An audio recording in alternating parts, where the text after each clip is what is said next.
Patti Smith é cantora, escritora, compositora e uma das pessoas que eu mais amo seguir no Instagram. Seu álbum de estreia, Horses, figura entre os 500 maiores álbuns de todos os tempos, segundo a revista Rolling Stone. E apesar de amar a faceta musical da Patti, confesso que é nos livros mesmo que ela me ganha. Ela é autora de um dos livros que eu mais amo, Só Garotos, e figura entre os meus pouquíssimos escritores favoritos que estão vivos. Além de tudo que eu falei, a Patti é também uma leitora voraz e tá sempre indicando livros no Instagram dela e, é claro, dentro dos próprios livros dela também. Já li algumas de suas recomendações, gostei de todas e hoje estou aqui pra gente conversar sobre os livros favoritos de Dona Patti Smith. Porém, Dona Patti, assim como eu e com certeza como outras pessoas que estão assistindo a este vídeo, tem 1 milhão de livros favoritos. Então, pra gente não ficar falando até Deus sabe quando sobre os livros favoritos da Patti, eu resolvi fechar esta lista em 10 livros e eu priorizei aqui os livros que eu já vi a Patti falar mais de uma vez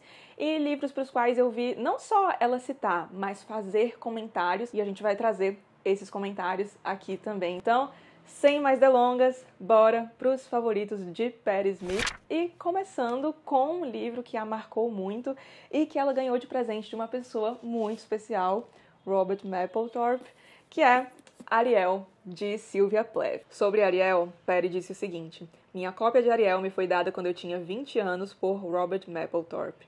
Ariel tornou-se, então, o livro da minha vida. Ariel é o livro de poesias mais famoso da Sylvia Plath, que foi uma das maiores poetas do século passado, e a Sylvia é também bastante conhecida pelo romance A Redoma de Vidro, que, aliás, eu já li e gosto bastante. E aqui a gente tem esta edição da Companhia das Letras, que traz a poesia reunida de Sylvia Plath. E entre as coletâneas reunidas aqui, nós temos, é claro, Ariel. Eu já li Ariel completo, gosto de alguns poemas, só que, ao contrário da Patti, eu não sou tão chegada assim numa poesia, mas a poesia de Sylvia Plath me agrada, porém, devo dizer que eu fiquei chateada com esta coletânea aqui, porque não tem o meu poema favorito da Sylvia Plath, que é o Mad Girl's Love Song, o que eu considerei bastante estranho, porque é um dos poemas mais conhecidos dela, até onde eu sei.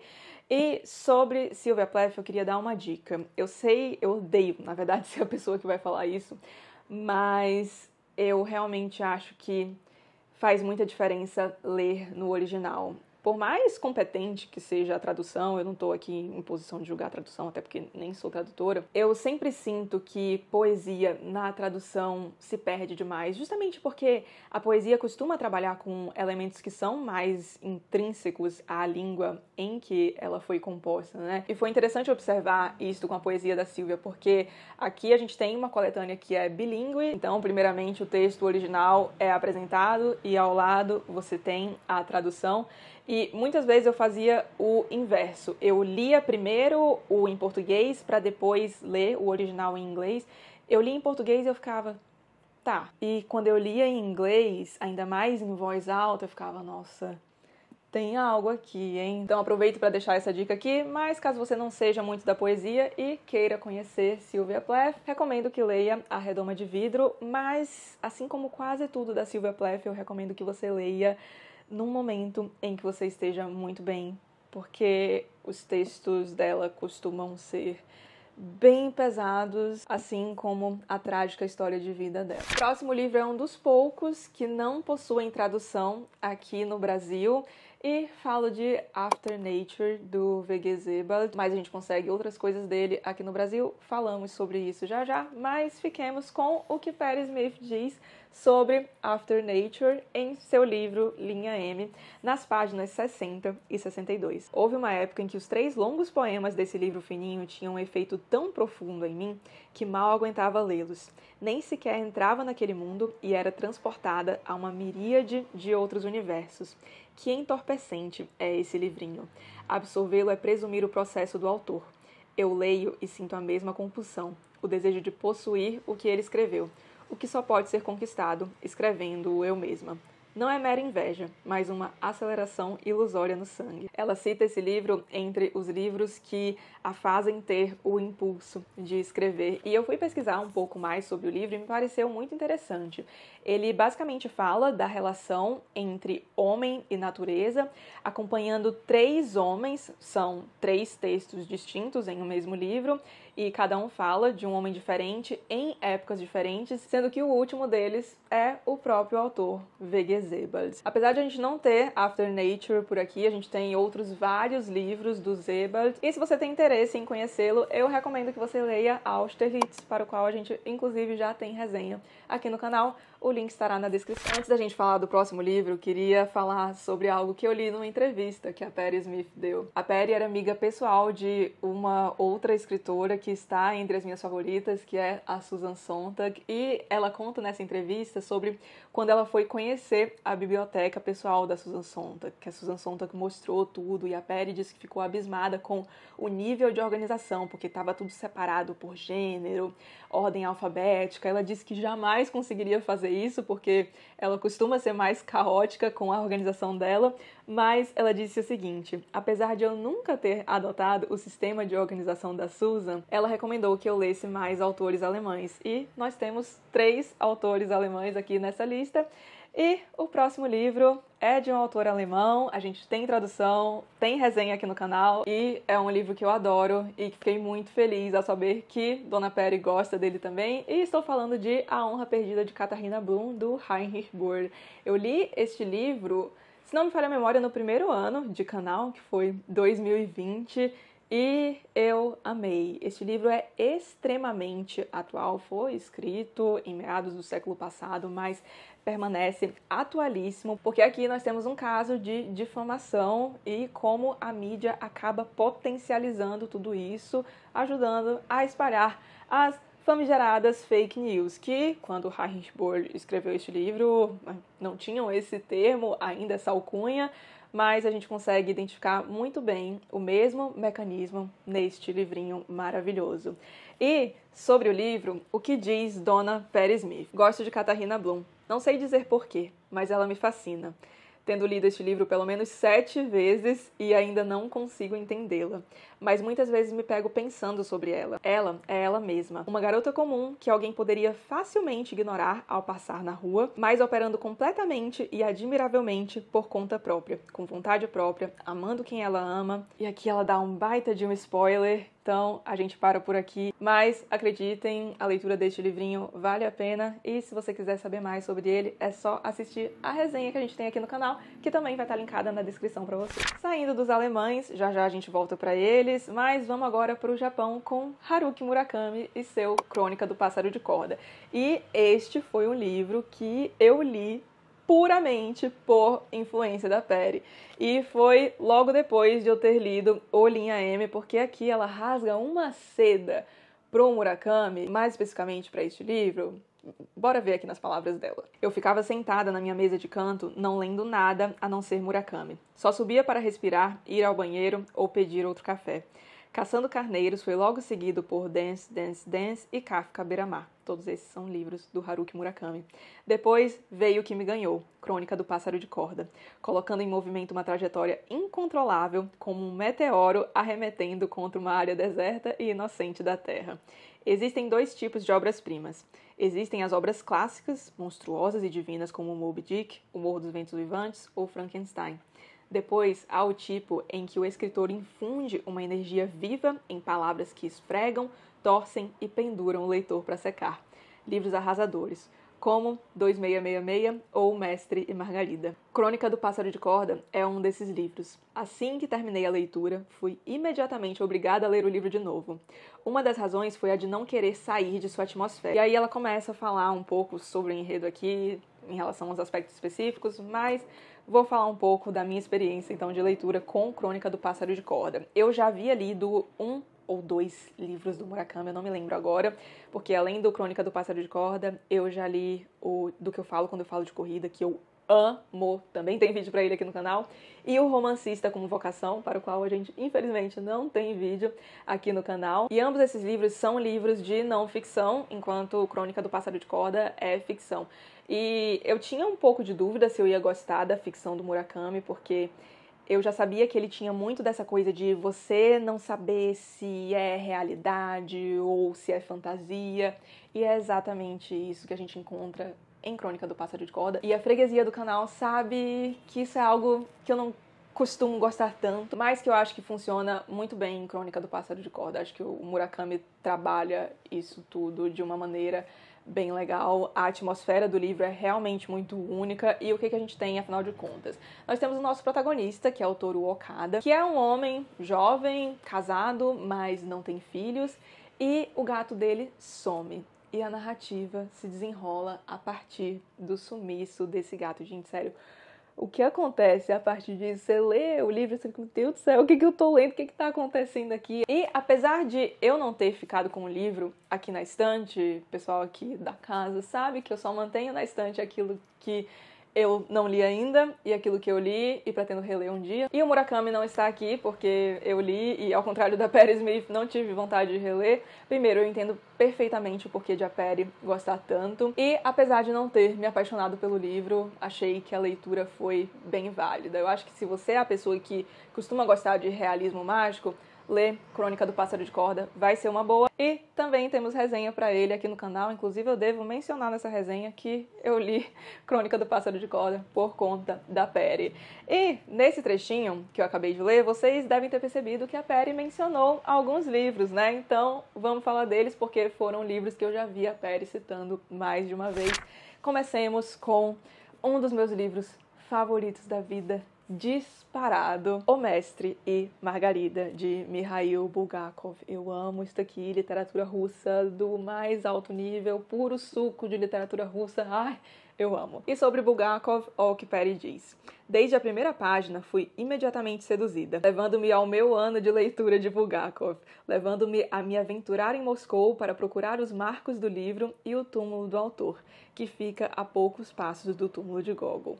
Então entrei nos meus meses de leitura de Gogol. Patti Smith também cai no esquema de pirâmide literária, que é um livro puxando o outro. E o que nós temos nesse livrinho... Quer dizer, livrinho não, né? Ele é meio gordinho, mas o que a gente tem nesse livro maravilhoso. O livro é ambientado na Moscou dos anos 1930 e nele a gente acompanha Satã, sim, ele mesmo. Aliás, este livro tem forte influência do Fausto, de Goethe, e o séquito de Satã aprontando todas, assim, essa sinopse bem filme de sessão da tarde, né? Aprontando todas por Moscou. Neste séquito a gente tem um gato que, olha, eu amo esse personagem. E os caminhos de Satã e seu séquito irão se cruzar com os caminhos do mestre e Margarida. E este livro é um monumento. A gente tem diversas formas literárias misturadas aqui. Os temas são incríveis. A crítica que o Bulgakov faz à União Soviética, tudo que estava acontecendo ali na época. Ele foi um autor que sofreu muito com a repressão, com a censura por parte da União Soviética. E a história da escrita deste livro é muito triste, porque o Bulgakov sabia que estava escrevendo algo especial, só que o livro completinho acaba sendo publicado, infelizmente, somente de forma póstuma, justamente por conta da censura. Já temos um vídeo sobre ele aqui no canal, fico bem uns 20 minutos falando só sobre este livro, então se você quiser saber mais, o link também tá aqui na descrição. O próximo, que também foi citado no trecho que eu li pela Patti, é o 2666, do Bolanho, um livro que foi parar na minha lista de desejos por conta, justamente, da Patti Smith, porque ela fala demais sobre este livro, mas não li ainda. E a gente tem um outro trechinho da Patti comentando sobre 2666. Toda vez que eu leio Bolanho, eu fico tão inspirada que eu só quero escrever. Ele é um gênio. A expansividade que ele cria, como ele relaciona um livro com o outro, ele criou uma nova maneira de escrita. E o que eu sabia deste livro, além do fato de que a Patti ama, é que aqui a gente tem várias histórias que são entrelaçadas. Então vou ler aqui brevemente a sinopse para que vocês tenham uma ideia. Fiel aos dois principais temas que atravessam toda a obra do autor chileno, Violência e Literatura, o livro é composto de 5 romances interligados por 2 dramas centrais: a busca por um autor recluso e uma série de assassinatos na fronteira México-Estados Unidos. E aí, quando eu fui pesquisar mais sobre o livro, até para os propósitos deste vídeo, eu vi algumas opiniões que eu fiquei, meu Deus, eu realmente preciso ler este livro. Então, quem sabe a gente não desencalha este livro da estante no ano que vem. Para este ano eu não garanto, mas pro ano que vem, quem sabe. Eu lembro de... Vocês me corrijam se eu estiver errada, tá? Mas, se não me falha a memória, este é um livro que não está completo. E aí eu confesso que isso acabou me dando uma baixada na vontade de ler, mas pode ser que isso seja coisa da minha cabeça também. Então, qualquer coisa, vocês avisem aqui nos comentários, fiquem à vontade para espalhar a palavra de Bolanho aqui nos comentários e, quem sabe, a gente não desencalha isso aqui no ano que vem. Veremos. E fechando os livros que a Peri citou, no trecho que eu li de Linha M agora há pouco, temos um dos meus livros favoritos da vida, que é O Morro dos Ventos Uivantes, de Emily Brontë. E eu achei um trechinho de uma entrevista em que a Peri fala sobre o Morro dos Ventos Uivantes e eu faço questão de ler isso aqui porque eu me identifiquei muito com o que ela disse. Ela falou de O Morro dos Ventos Uivantes porque o entrevistador perguntou a ela o que mais te emociona em uma obra literária. E a resposta dela foi a seguinte: ser levada a um lugar abstrato que ainda não havia imaginado. Ver uma história ser contada com energia implacável, como O Morro dos Ventos Uivantes, onde se pode sentir a respiração do escritor. E essa parte, assim, da energia implacável foi algo que eu vi e eu fiquei, meu Deus, é isso. Porque foi exatamente assim que eu me senti ao longo desta leitura. Esse livro é grandinho, não é um super calhamaço, mas tem quase 400 páginas. E eu li, eu acho que foi em 2 ou 3 dias, eu não lembro. Mas, jovem senhora que sou, eu durmo muito cedo. Então, pra eu ficar acordada até tarde lendo o livro, é porque o negócio tem que me pegar muito. E eu lembro direitinho de ficar à madrugada lendo isso aqui. Quando eu terminei este livro, foi de madrugada, inclusive, porque eu precisava terminar. A história me sugou demais. E aqui a gente tem uma história de, aliás, como eu acabei de ver aqui na quarta capa, de forma muito acurada, uma história de amor e obsessão, e de purgação, crueza, devastação. E no centro dos acontecimentos estão a Kathy e o Heathcliff. E a relação entre esses dois personagens é um negócio febril. Não tem como descrever, é um negócio que só lendo mesmo. E eu sei que este é um livro que divide opiniões. Eu amo, mas meu senhor digníssimo, que inclusive acabou de chegar aqui, detesta este livro. Eu sei que é o caso de uma galera aí, mas quem ama, ama com força. E eu sou uma das defensoras de O Morro dos Ventos Uivantes. Quem odeia, odeia com força também. Eu já li a obra principal de cada uma das 3 irmãs Brontë, então Emily e seu Morro dos Ventos Uivantes, a Anne Brontë e o seu A Inquilina, de Wildfell Hall, e Charlotte Brontë e seu Jane Eyre, que inclusive está bem aqui. E o Morro dos Ventos Uivantes é o meu favorito, amo e irei defendê-lo. Peri Smith também recomenda muito a leitura de As Aventuras de Pinóquio, e deu até uma dorzinha quando eu tava preparando a lista para este vídeo, porque não faz muito tempo que As Aventuras de Pinóquio estava na minha estante. Só que aí eu olhei e eu fiquei, será que eu quero ler mesmo? Aí eu fiquei, ai, acho que já passou a hora. Mas vamos ao que Peri Smith tem a dizer sobre As Aventuras de Pinóquio. Um entrevistador perguntou a ela que livro todos deveriam ler antes dos 21 anos. E aí ela respondeu, Pinóquio, de Carlo Collodi, pois contém todo o arco da inocência e da experiência, abrangendo amor, traição, desgosto, perdão, transformação e redenção. Ainda tenho meu amado e surrado exemplar que recebi no meu 7º aniversário. Mas, então, foi um livro assim, eu olhei, dei uma folheada e eu tive a impressão de que talvez seja aquele livro que vale a pena revisitar se você já leu mais cedo, sabe? Eu não sei se eu gostaria lendo agora. Acho que uma apresentação sobre Pinóquio é dispensável, né? Porque acredito que todo mundo assistindo a este vídeo conhece a história.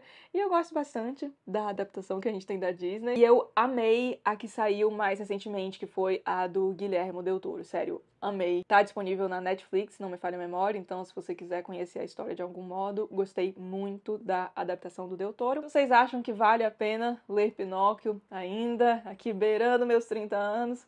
vocês me contem aqui nos comentários. Eu disse que a gente ia voltar para os alemães e a gente volta com um dos meus autores favoritos, que é o Hermann Hesse. E eu vou dar uma roubada aqui, porque o livro do Hesse que eu mais já vi a Peri falar é o Journey to the East. Talvez a tradução, que nós não temos, infelizmente, ficaria algo como Viagem ao Oriente.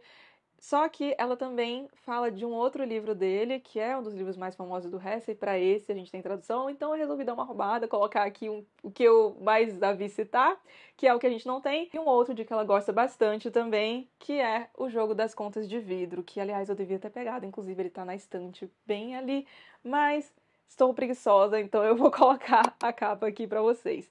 E, seguinte, o que Patti Smith disse. Eu li O Jogo das Contas de Vidro talvez 4 ou 5 vezes. Eu li Viagem ao Oriente cerca de 6 ou 7 vezes. E eu me lembro de ter lido um trecho, agora eu não sei onde, eu não consegui achar, mas eu lembro nitidamente disso, de ter visto a Patti falar que a filosofia do Hesse em relação à forma de levar a vida, a visão dele sobre religião era algo que a interessava muito e aparentemente Viagem ao Oriente fala um pouco disso. Eu achei aqui que Viagem ao Oriente é um romance obscuro que conta a história de uma excêntrica liga secreta de artistas, filósofos, escritores e outros que ultrapassa o tempo e o espaço e está envolvida numa viagem sinuosa que parece não ter um objetivo definido.